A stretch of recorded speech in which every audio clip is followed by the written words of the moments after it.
Welcome back, everyone, to another episode of the Lehigh Valley Prospects Men's Lacrosse Podcast, presented by Smith Sports Media. I'm your host, LJ Smith, and on this episode, I am joined by Parker Kusko, a senior at Parkland High School on the lacrosse team, but also a member of the football team as well. Parker, thanks for spending some time with me this episode. Of course, I'm excited. So let's start from the beginning. Playing lacrosse here and football here, were those your two big sports? Did you play any other sports growing up? No, I only played football and lacrosse, and I definitely like lacrosse more, but football is really important to me. So playing both of those, did you start at a young age? Like, when did that kind of begin? I first played football and lacrosse when I was 5 years old, and I started playing football, and I loved it. I loved hitting kids. So then I started playing lacrosse as well in the spring. That physical component kind of going full year around, the fall football and lacrosse in the spring. Who kind of influenced you to start playing both of those sports? Well, my older brother started playing a year before I did, and he loved it. So I played baseball for that, and because when my dad played in college, and I didn't like baseball, so then he was like, "Why don't you start playing lacrosse?" So I started playing it. Now I love it. Having your brother kind of influence that, not feeling baseball too much, but kind of getting the vibe of that physical aspect of hitting people in football and lacrosse. Going off of that, having your older brother to kind of influence you, what was that like growing up with an older brother, kind of roughhousing in a lacrosse way? It was awesome, to say the least, playing with him and building great chemistry with him. And obviously we got to play together in high school for 2 years, and that was awesome. And I can't wait to do it next 2 years in college as well. Yeah, you mentioned that you are committed to college, playing at Muhlenberg College in Allentown, and your brother having the opportunity to play there starting his second season. So playing lacrosse, youth programs, football as well, you kind of start in like a Parkland youth program, or did you start in a club situation? I started for SPYA, Parkland Youth Program, and then I started playing club as well in Philly for Mesa Lacrosse and Team 11 Lacrosse in Philadelphia, the Bucks County area. Okay, so when did that kind of start, going from the transition from a youth program to now a club program? I think I was in 4th grade and when I started getting a lot better, and my dad made me try out for a club team, and I think now that has really helped me become the player I am today, playing against a lot of Philadelphia area kids. And yeah, it's when I started playing for club. Okay, so did you notice a drastic difference from the club level from youth? Yeah, I feel there's more of commitment to club lacrosse, definitely. And I feel like sometimes the players are better because they're more committed to it. Okay, so taking that step to the next level of your athleticism, you're seeing more talented kids in that regard of commitment-wise. Yeah, absolutely. But then traveling to Philly, you're getting exposed to a whole another group of athletes that you probably don't see in the Lehigh Valley area. So talk a little bit about what that competition play was like. Yeah, when I first started, these kids are obviously a lot bigger and better than I was. And then I quickly adjusted to it. And I feel like it definitely now, club's definitely bigger in the Valley now. And I feel like kids, it's the same now, as a lot more different when I started playing there. So seeing the growth of how competition-wise has kind of transitioned into the Valley for sure. Yeah, absolutely. All right, so you now are playing lacrosse at the club level and you're getting experience there. What was it like stepping on the field for Parkland? My first start was my sophomore year versus Nazareth, and getting to play with my brother was huge. But I feel like my freshman year, I didn't play a lot. And a few of my classmates, kids in my grade, did, and that kind of really stuck with me. So in the offseason, I got better, I got bigger, I got stronger. I put a lot of time in shooting and all of that. So when I first stepped on the field, I gave it my all. And I feel like because of that, I've definitely become the player I am today, like not giving up and persevering and all of that. So keeping those receipts of that your friends, your teammates are getting that opportunity that you wanted. So being able to continue to grow your game and just keep that in the back of your mind, that's your goal moving forward. Yeah, absolutely. But now we all play and it's all good. But when I was a freshman, it didn't make me mad, but it just kind of took me off a little bit that I wasn't getting as much time as they were. But they obviously deserved it. But at the same time, I thought I deserved it as well. But so I just kind of put it in the back of my mind when I worked in the off season.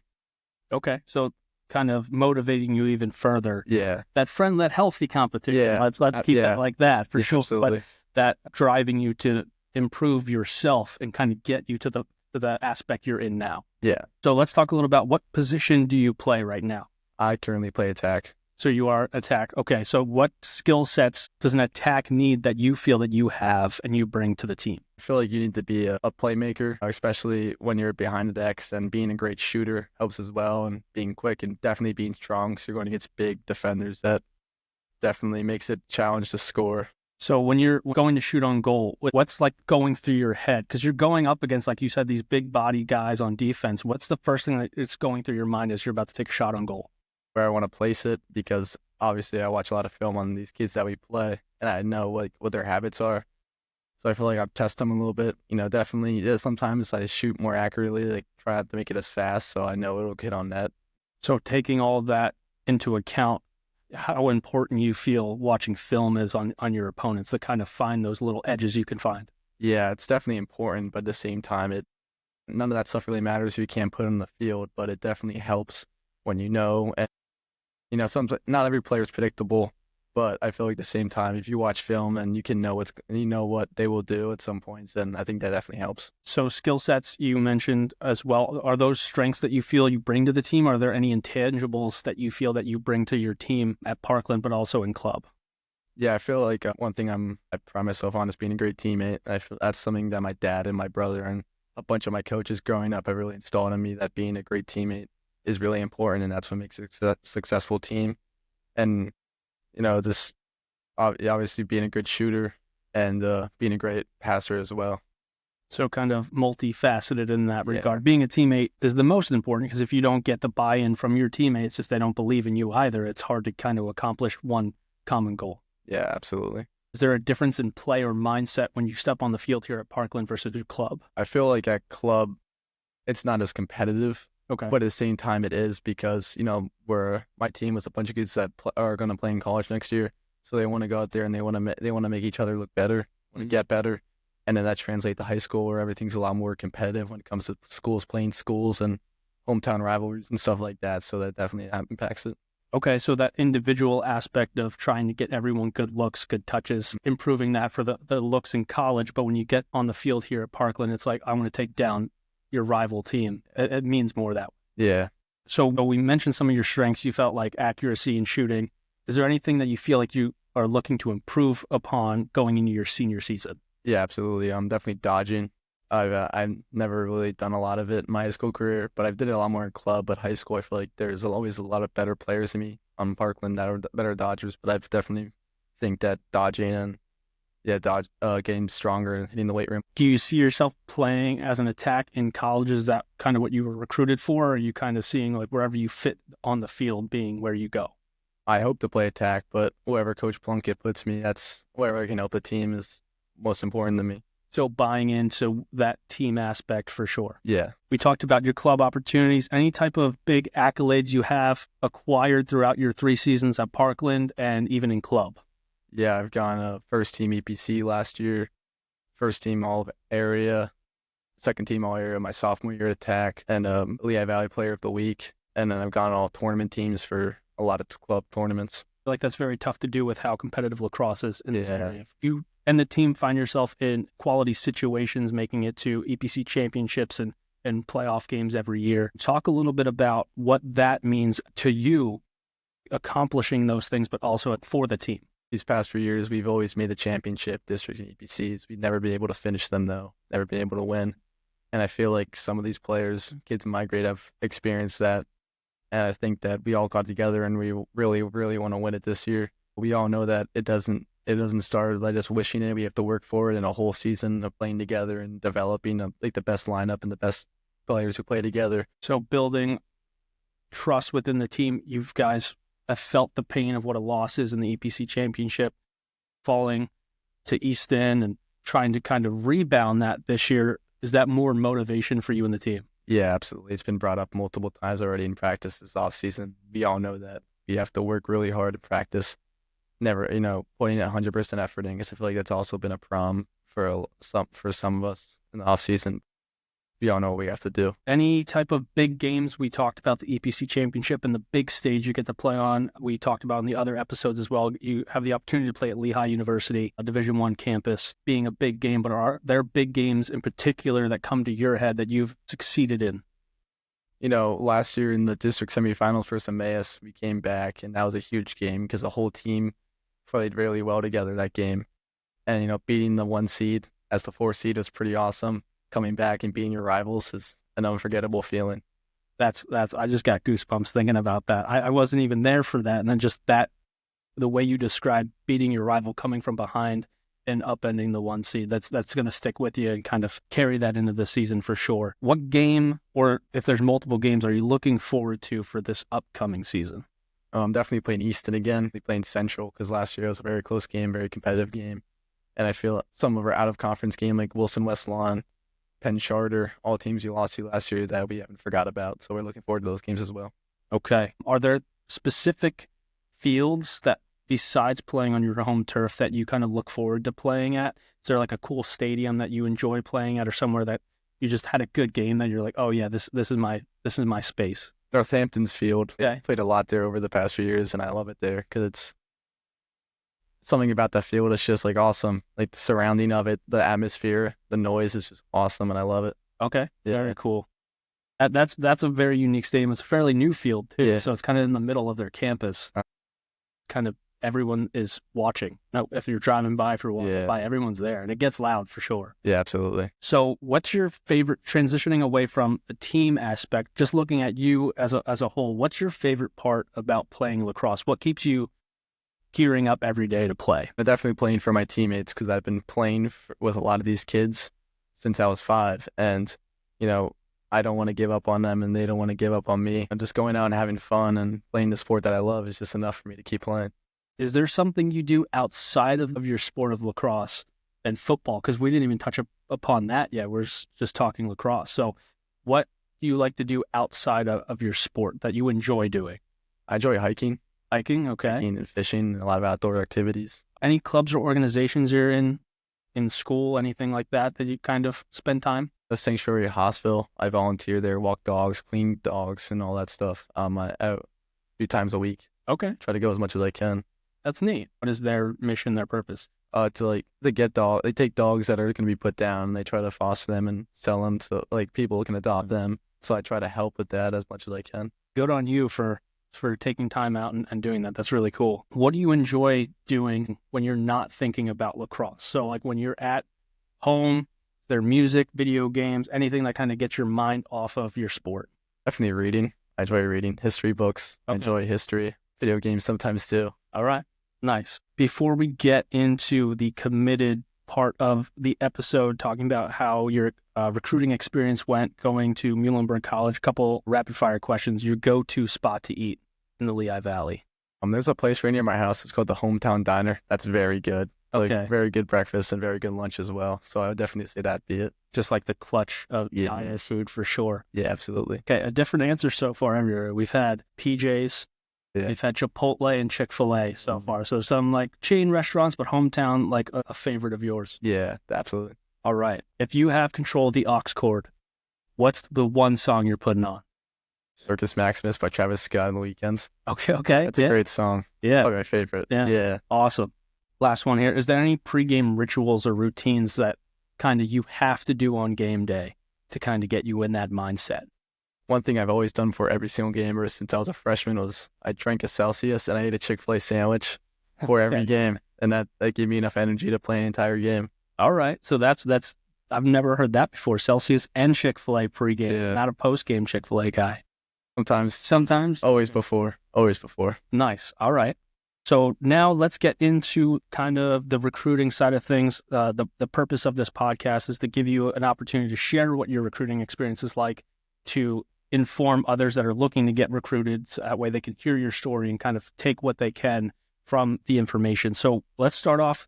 You are committed and you're going to Muhlenberg College next fall, playing alongside your brother. What was that experience like for you, already having someone that was in college playing lacrosse? Did that kind of put more pressure on you recruiting-wise? How did that kind of work? My recruiting process was long, and I've had a bunch of schools reach out to me, a bunch of D1 schools, but I never really took those really seriously because I knew that I wanted to go like D3, go to a smaller school, get a better opportunity to play. So I kind of took the D3 colleges more seriously. And especially with my brother, I wanted to play with him, but I also wanted to go play somewhere else that's non-PA. But then I realized and I thought of it, and I could play for a good program near my house and play with my brother and play at a college like close to me. Okay, so you have gotten interest from the D1 level. D3 is kind of where you felt most comfortable looking for that academic, that small school setting. But able to make an impact almost immediately, right? Yeah. So narrowing down the D3 schools, you said looking at local schools and schools outside of the state, were there other schools that kind of you stepped foot on campus going through that experience and looking at other schools? Yeah, I looked at a lot of the Centennial Conference schools that Muhlenberg plays, like Washington College, Franklin and Marshall, and Lancaster, Dickinson College, and Carlisle. And they're all great schools, great academic schools, and that's kind of what I wanted, a great academic D3 school. But I feel like Muhlenberg is definitely my best opportunity to go there and play at. That's excellent. So what was it like, when you stepped foot on those campuses and ultimately chose Muhlenberg, what was going through your head when you're there on recruiting visits? The atmosphere of the team was definitely huge. And I feel like Muhlenberg definitely had the best when I went on my visit there because everybody was like really friendly with each other.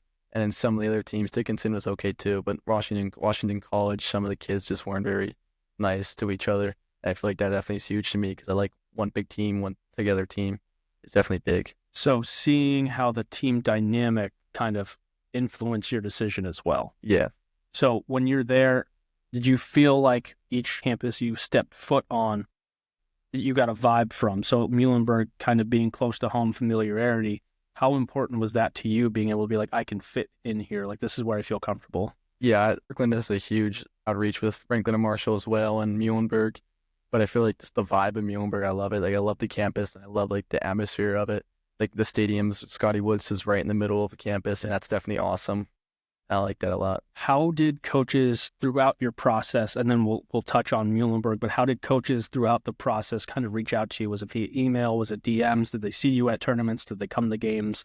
Kind of shed a little light on that for our viewers. Most of the time, coaches will see you and they'll email you or text you. Sometimes I recommend, reaching out to them before you play tournaments and let them know where you're playing, and they'll stop by and they'll see you, and that definitely drives them more interest for you. Taking the initiative upon yourself to reach out, kind of get on their radar. Yeah. That way when they're there, they see you. Was that coming to high school games? Was that coming to club games? Definitely being at club tournaments and like emailing them your schedule, introducing yourself, meeting them, introducing yourself to them in person definitely was huge.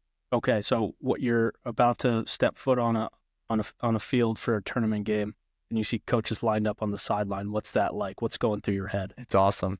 It was a great feeling to see and show coaches what you can do and what you can contribute to their programs.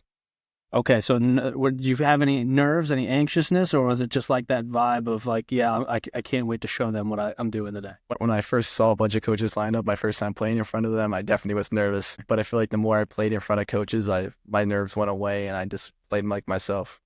Any advice you could give to any other future kids looking to get recruited and play at the collegiate level? If coaches are on the sidelines, what's something you did to calm yourself to be able to play the game you're capable of playing? One thing that I can highly recommend is realizing that if a coach reaches out to you, you're definitely the right fit for the program, and wherever you're going to commit is definitely the right place for you. Okay. That's what I would recommend. Awesome. Coaches coming to these tournaments, were you able to talk to them afterwards, or was it a follow-up email, a text conversation to kind of get started in the recruiting process? Yeah, most of the time coaches would email you after, but I've met some of them at tournaments. Some of them came up to me and I've had conversations with them. But most of the time it's them emailing you and setting up a call. Okay. Yeah. So it was email, call, and then trying to get you to step foot on campus. Yeah. So when you're stepping foot on campus and you're interacting with coaches, you got to meet the team. Did you watch practice? Did you kind of meet some of the players one-on-one? What was that experience like? Muhlenberg, my visit, I watched them scrimmage Misericordia. And when I was at Washington College, they actually played Muhlenberg that day.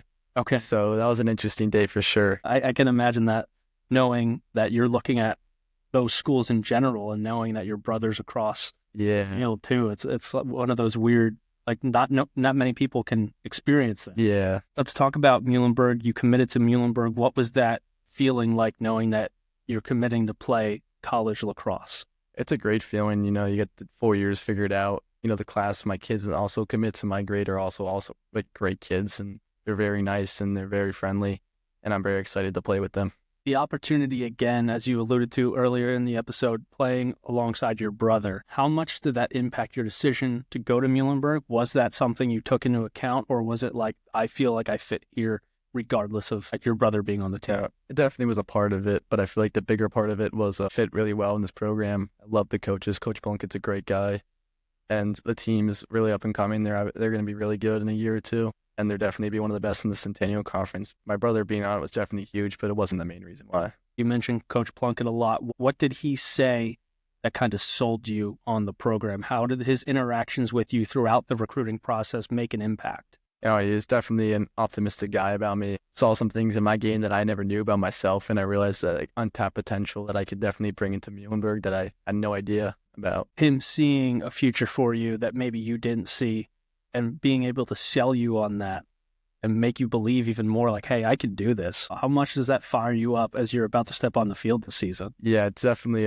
it definitely makes me feel like I'm a better player than I was before, and that definitely drives me to become better, bigger, faster, stronger. So that continues along with your method of continuing to work because you feel that value as well. People are putting value in you, as well as you having that constant internal motivation to do better as well. Yeah, it just brings me more confidence. So as you're getting set to embark on your senior season with the Trojans, what's one goal you'd like to come away with this season? Definitely winning EPC and district championships, but a more personal goal would get over 200 goals for me. Okay, do you know where you sit now? I feel like that's a stat you don't really forget. I'm at like 157. Okay, yeah. That's excellent. Definitely rather win a championship first than that. For sure. Yeah. That team-oriented mindset of bringing home a championship with Parkland. Any last comments that you want to mention about the recruiting process? So maybe mention something that you enjoyed throughout the recruiting process. Definitely calling and talking to these coaches was like getting to hear what they have to think, because every college is unique in its own.